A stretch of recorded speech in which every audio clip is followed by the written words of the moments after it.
আমরা তার ছাত্র হওয়ার জন্য এখানে আসি নাই। মাননীয় শিক্ষকতা করতে হলে তিনি একটা ইউনিভার্সিটি খুলুন। অপমান নিয়ে আমাদের এখানে বসার কোনো প্রশ্নই উঠে না।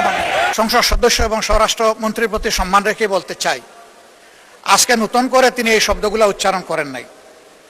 সংসদ অধিবেশন যেদিন থেকে বসা শুরু হয়েছে সেদিন থেকেই তিনি তুচ্ছ তাচ্ছিল্য করে সবাইকে বলেন।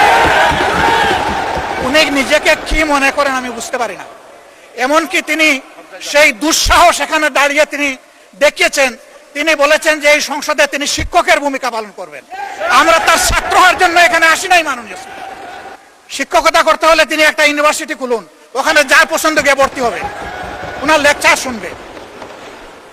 আজকে একই বক্তব্যে দুইবার উনি অ্যাটাক করে ফেললেন।